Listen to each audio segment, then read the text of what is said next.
باش تعرفوا بلي هذا النظام غادي يكملها كيما هاك، غادي يقعد في عماه ومكاينش اللي غادي يحبسه وكما تنوضوش.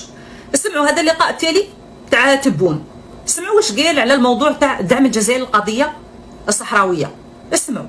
الصراحه فيها قلت لكم مانيش قول واش خسرنا.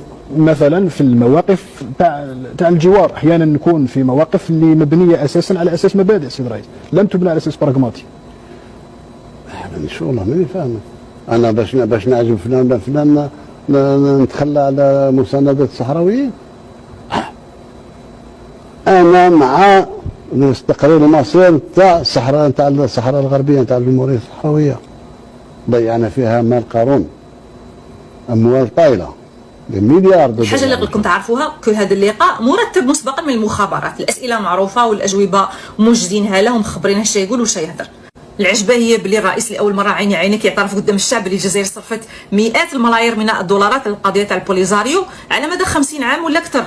علاه؟ قال لك قضيه تاع برينسيپ هذا ما يقولكش زعما بلي غلك تلهب الشعب تاعك البنيه التحتيه باش الناس تعتمر راست وتندوف وعين امان الناس والجنوب الجزائري اولى. السبيطارات، البنيه التحتيه، الطرق، الماء، التعليم، الصحه، العيادات اللي لازم تكون متنقله في المناطق النائيه، ماشي هاد المشاريع وهاد الصوالح اولى. علاش هاد الارقام الخياليه تروح المنظمه ولا الجهه هي حابه تنفصل ودير دوله وحدها في شيء لا يعنينا احنا، لا يعنينا لا التراب تاعنا لا المساحه تاعنا لا الدوله تاعنا لا والو.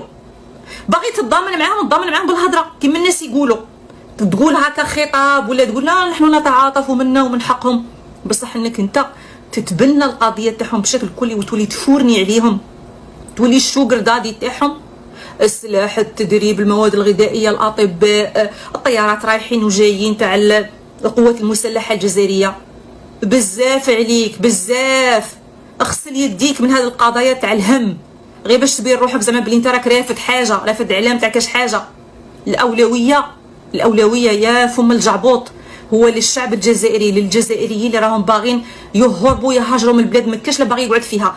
كرهتوا لهم دين رب البلاد وكرهتوا لهم العيشه. انا راني باغي نفهم برك في البيدجي في الميزانيه تاع الجزائر هذه، اسكو راهم يقولوا مثلا بلي كاين هذه زوج تاع المليارات ولا 3 ولا 5 البوليزاريو والسلاح كيفاش راكم تسموها، ولا هذه كاموفلاج وتبربير وسكات؟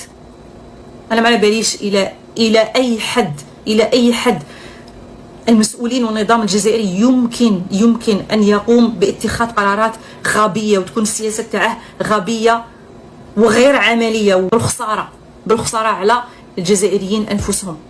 ما شفنا خير معاك تبون، ما شفنا خير، والجزائر